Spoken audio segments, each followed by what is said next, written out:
hello, friends. We welcome you to another episode of Chapters here on Armstrong Television. Chapters is the show that profiles authors, editors, and publishers in West Virginia, Ohio, and Kentucky. I'm your host, Eliot Parker, and it's great to have you with us.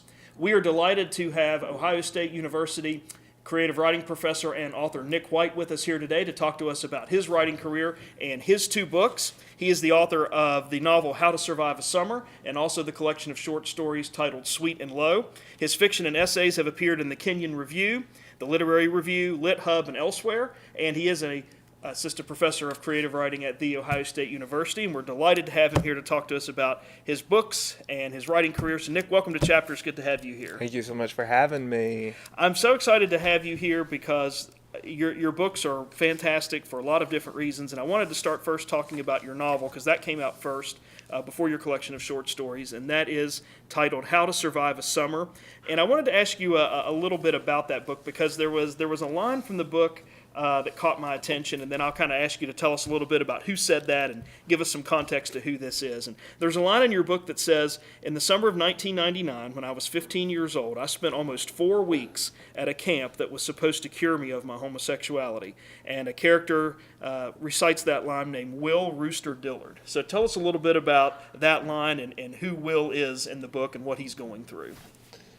You know, even though that wasn't the first part of the book, that is, I think, one of the first lines I wrote of the novel. So that's so interesting that you picked that out. Will is a character who is very much like myself, based on me initially. I like to say that the process of writing How to Survive a Summer was an alternate history for myself. If I had been outed or had come out at that age, I know, given the place and circumstances of my birth, that there's a good chance I would have been sent to some sort of conversion therapy. And so the book was, in many ways, exploring that and exploring the impulse, that idea of internalized homophobia. When we say homophobia, we sometimes only mean the forces outside acting on us, which is still very prevalent today. But I was interested too in those how we internalize that homophobia and that self-hate and self-loathing that character feels, and that I felt at a certain point in my life when I was still closeted, and that I still, to some degree, still feel every now and then. I mean, we can't completely, I think, shed some of that's been so indoctrinated into us when we were younger. And so it was really sort of my attempt to kind of face that. And my big question when I was writing that book was, can there, given this traumatic history, be any room for forgiveness, not necessarily of the people who put him through that, but like the forgiveness of oneself, right? And this idea of like facing it, going through it, understanding who we are then is a way of moving forward, I think. And so that was like what I was trying to do, I think, with that character. And you were born and grew up in Mississippi. That's right. What was that experience like for you and some of those attitudes that you were talking about a moment ago in terms of keeping you at a point where you didn't come out because of where you were from and that part of the country and their attitudes about that whole experience? Well, I grew up in a really small community called Possum Neck. It's east of a town called West and west of a town called Ware. So it's a very confused area. It's right on the outside of the Mississippi Delta, right before you get in there. It's still in very much the hilly country of Mississippi. I grew up in a very rural area in front of cotton fields, and the Big Black River ran in front of my house. My whole family grew up on the same road, my mom's side of her family. And so I grew up an only child, but I grew up around a lot of cousins, a lot of aunts and uncles, so it really felt like being a part of a big family. And in some ways that was a gift because you you find out where you belong, and you feel like this strong sense of tribalism almost. I think that's what Harper Lee calls it. But there's a dark side to that too, where when I was growing up, I realized fairly quickly that in some ways I did not fit in, and I knew that if my family knew, and I'm sure they probably suspected, because I grew up with these mannerisms, I grew up with this voice. I mean, I wrote B. Arthur a fan letter when I was in the 11th grade. I mean, I wasn't exactly hiding too far in the closet, but I do know that it would have been a problem for a lot of my family. It's still a problem for a lot of my family, and it's still a process of me going back home and choosing to face them and have conversations with them and still have relationships with them, even though we may not agree or see eye to eye on things. And it can be very hard and very difficult. But I think our notions of home have such a strong hold on us, that even if we come from places that don't necessarily love us or appreciate us or see us as full human beings, we're still drawn there because that's where we came from. That's where our childhood was. That's where we got our first notions of who we were. I'm still very much connected to the place there. I love Mississippi. I love the geography of Mississippi. It has a very troubled history in terms of racism and being on the wrong side of history and so many issues. But I still find the place where I grew up, the river and the hills and the fields. I still am very much drawn to that. And in some ways, I feel like my work is trying to square those two opposing forces, to try to rehabilitate the geography, Absolutely. right? Which is very difficult and maybe impossible. Well, I know that one of the first questions I ever asked when I first met you was, there's a picture on your website of a mailbox and the backdrop of this beautiful but rural landscape. And I asked you, I said, Nick, is that the mailbox at your house? And you said, well, yes, actually it is. That's my mom. That's the mailbox in front of my mom and daddy's house. Yeah, Yeah. It's to get an idea of the landscape and the life. It's a wonderful image that shows that. But you were talking about kind of your personal experience and family and reconciliation, kind of making amends and still having a relationship. Will in How to Survive a Summer is trying to go through that. He's got a racially progressive but deeply homophobic dad who's a traveling preacher. He's got his mother who is kind of free-spirited, and, for lack of a better term. And then he's got an aunt named Mother Maud who is kind of a diva. She wears these wild wigs, and she's so concerned about boys being involved in that homosexual lifestyle because she's afraid they're all going to get AIDS and die, and I'll have all these terrible things happen to them. So he's got that, because that's what happened to her brother. Yeah, right? exactly. Yeah, and so he's got that very kind of family unit that is very different and looks at his issue very differently, which is really interesting. Makes for some fascinating characters in the story.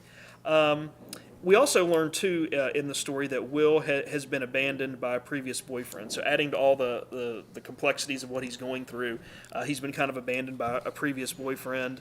And tell us a little bit about that and kind of what's going on in that relationship and what that kind of does to Will as a backdrop with what he's experiencing. Well, I think that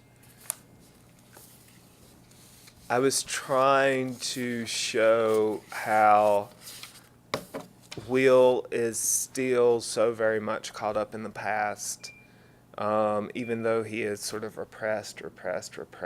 And in repressing that, it comes at a cost. It comes at a cost from being intimate with someone else. It never allows...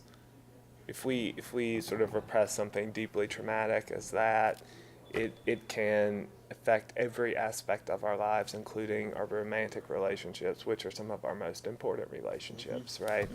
And to be in a successful romantic relationship, at least I think, it requires a certain amount of intimacy and openness. And if you don't have that, it's not going to work. And so that's what I was trying to get at that. And then he might have some semblance of a relationship at the beginning of the novel, but there's that push there, right? There's this idea that as soon as you meet someone like Will, you know he has a secret. And I found that so interesting, especially doing research on conversion therapy and the survivors of conversion therapy, is that as a survivor of it, and I never went to conversion therapy, but as a survivor of it, those who have been, they don't like to talk about it. They're sort of in the closet about it. They may be out with their attractions and being gay and everything, bisexual, but they are still very much in the closet about this particular aspect of their lives because there's like all this shame tied up in it. Very good. And a lot of pain, I would imagine, too, for having to reconcile those things you're talking about, but also go through this. I mean, here you are at a place or a facility or a camp or whatever you want to call it, trying to, lack of a better term, deprogram you, or change you into something, or rehardwire who you are, and it's a lot of pain associated with that.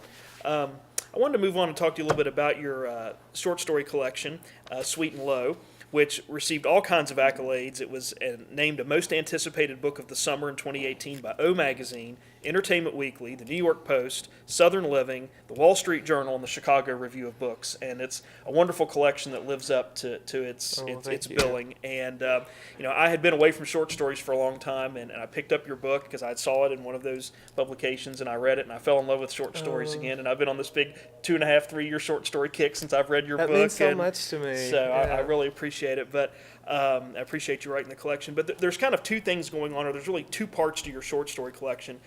The first kind of features this ragtag group of different characters that are kind of going through a lot of different trauma. They're dealing with death. They're dealing with kind of disillusionment of their dreams and expectations not being met. And then the second part, we kind of follow this character named Forney Culpepper in his life as he tries to be an aspiring writer. So start with Forney first. Tell us a little bit about him, because he's quite an interesting character, and we see a lot of his story unfold kind of in the latter half of your collection. When I set out to write stories about Forney, I didn't know it was going to turn into a cycle of stories. The first story I wrote about him was, I think it's the second story in the collection, called The Exaggerations. And it deals very much with Forney and his relationship with his uncle, Uncle Lucas. And Uncle Lucas has a secret, right? He hides behind these large exaggerations. And big surprise, Uncle Lucas's secret is him being gay, right? And something happened in the process of writing that story, and I don't know if I can quite articulate it properly, but in writing that story, if you will remember, it ends with them at the funeral, and then there's white space, and then there's another block of text, right? The original, when I was revising that story before the block of text at the end, the ending at the funeral was the end of it. But something did not feel right about that ending. I felt like I was in some ways not... I was in some ways falling into the trap of Uncle Lucas being this larger-than-life character who likes to exaggerate. He likes to tell stories and make the world better than it actually is. And I was not being true to the character of the person who was telling that story, and that was Forney, who says at the beginning of that story, "I always give in to the hard way of things eventually."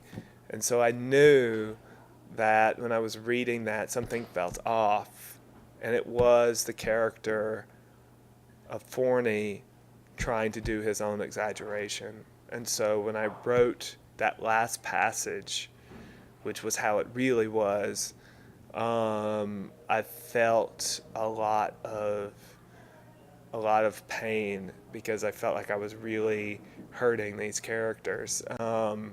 And I had never felt that before when working with these characters I've just made up.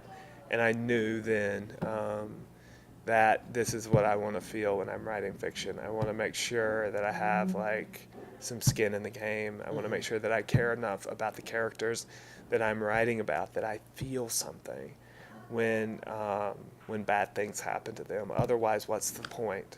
Right. And so when I finished that, the character in that story of Forney's mother sort of flits in and flits out.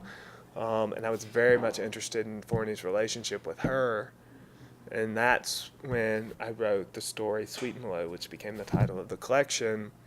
And then other questions, I just couldn't let the character go. I was interested in what Forney would be like as a college student, or what he would be like after he left college, and what his romantic relationships would look like. What kind of a dad would he be? Mm-hmm.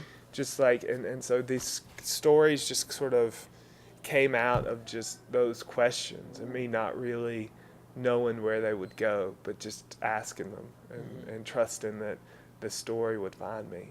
Yeah, and I love that piece of advice about writing characters that you feel something for, and that if they experience pain, you experience pain. If they experience happiness or joy in some way, that you experience that too, because it makes, well, it does, but translates onto the page much stronger, makes a much more visceral connection with your readers. So.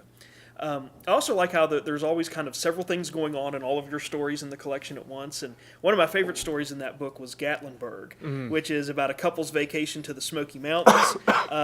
And it's kind of overshadowed by the threat of a bear kind of wandering the area. But there's more going on there than just that. I mean, the bear's part of it, but there's other things going on. Tell us a little bit about that story and kind of what else is going on besides the threat of the bear kind of looming around.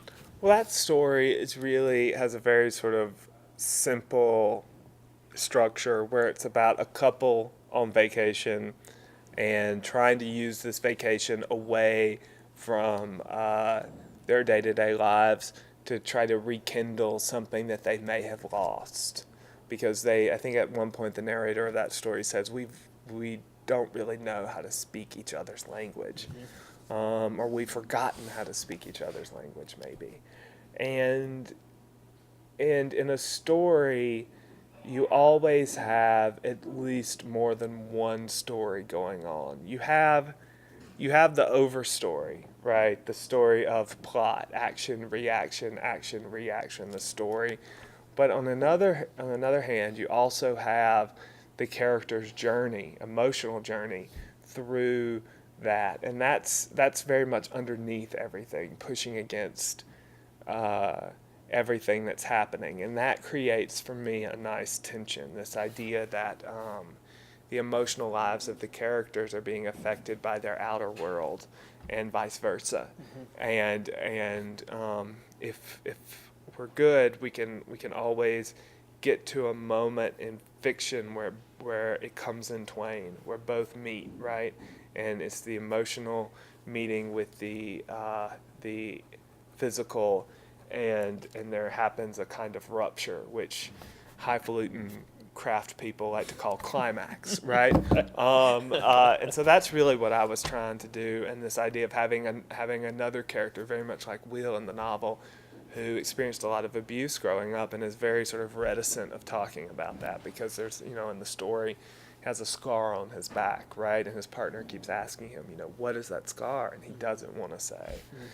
And that creates a kind of emotional distance between them. Yeah, absolutely. Yeah, it's a great story. One of my favorites because, as you said so well, there is more going on other than the looming bear threat, which is going to derail the vacation. I want to ask you about another story that I really liked, Lady Tigers, because we have a high school aged character named Rusty, who is basically serving as the bus driver for a girls' softball team. But the softball team was formerly coached by his father, who's now deceased.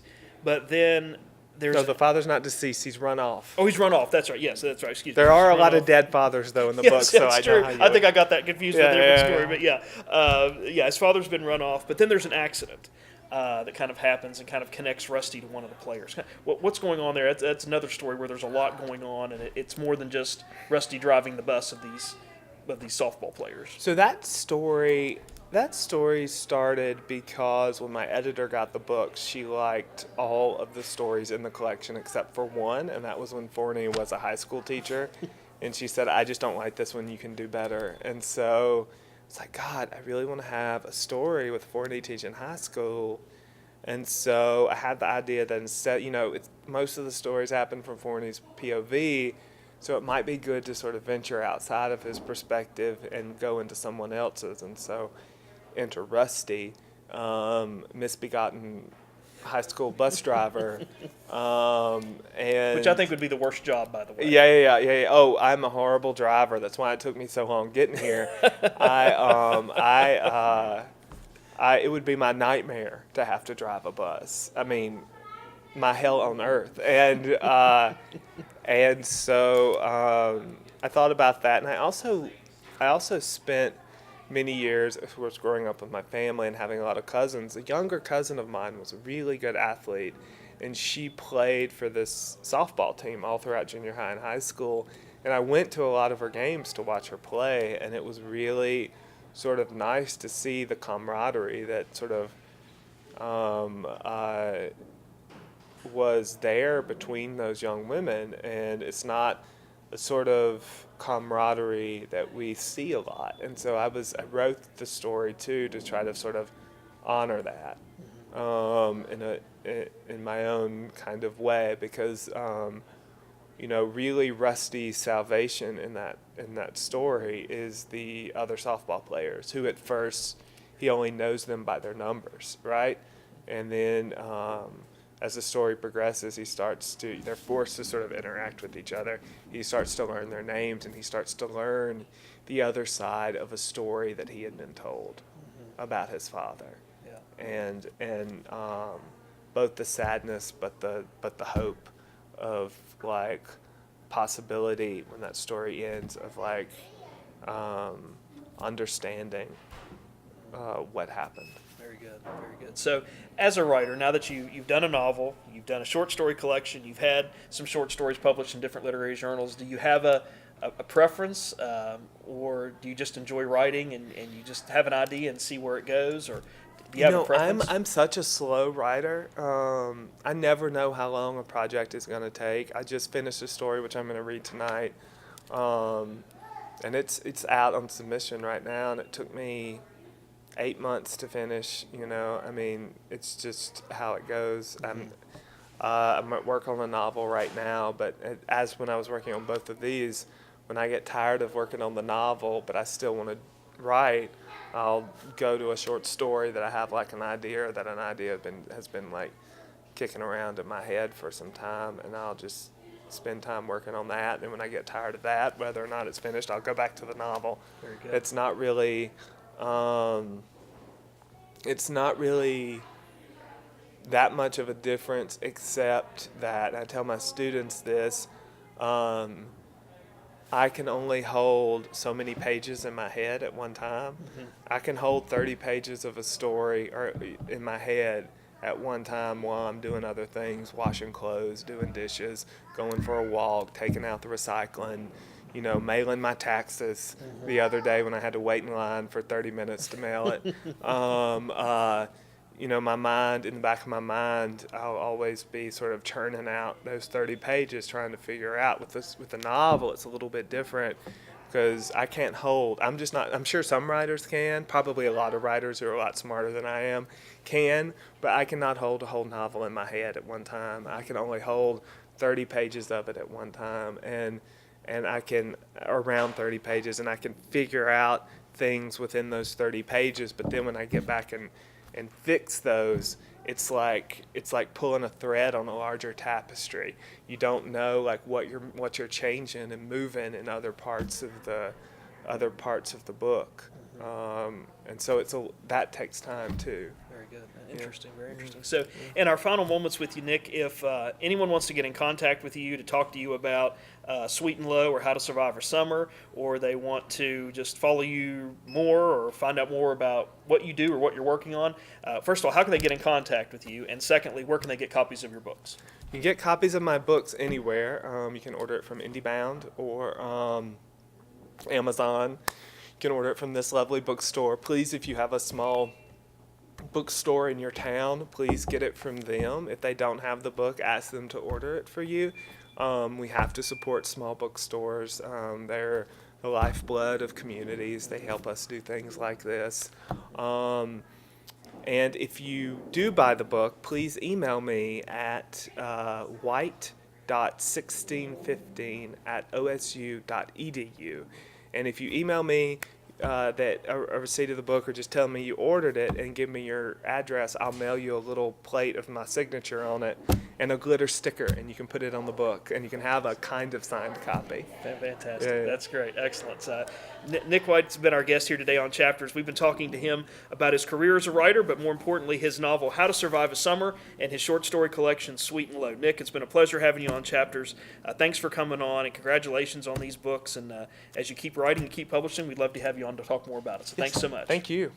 We also want to take a moment to say thanks to the staff and management of the Inner Geek here at Pullman Square for providing our on-site support and assistance. We encourage you to come down to the Inner Geek and inquire about Nick White's books, and also remind you that many of the other interviews and interviewees we've had featured here on the program have their works for sale right here at the Inner Geek. So come on down to Pullman Square here in Huntington and pick up a copy of any book that you're looking for to satisfy any reading taste that you might have. And if you'd like to stay in contact with the program, we've made a way for you to do that through email and a variety of other social media platforms. Our email address is right here at the bottom of the screen. It's lp4@zoominternet.net. We do ask that you please include your name and the town or community in which you're writing from so that we can keep track of that correspondence. We also have a Chapters page on YouTube through the Armstrong One Wire page on YouTube, and that address is here at the bottom of the screen. There we have all of our author, editor, and publisher interviews archived for you from over 4+ years of interviews that we've done here on the program. And if you like Facebook, we also have a Facebook page, and that address is here on the bottom of the screen. What you'll find on the Facebook page that's different from the YouTube page is our more recent author, editor, and publisher interviews, and you can interact with viewers of the program. You can share those interviews to your Facebook page, link them out to other social media platforms that you have. So more of our recent content's on Facebook, but if you're looking for everything that we've been doing here on the program, you can find that through the YouTube page as well. So if you like email, you like YouTube, you like Facebook, we've made it possible for you to follow what's going on here on the program. And we know many of you folks have watched those programs and shared those and commented and sent emails in. We do appreciate all that correspondence and feedback very much. And that will do it for us this time on Chapters, but please come again next time. And in the meantime, stay tuned to this station for news and views that impact you and your community.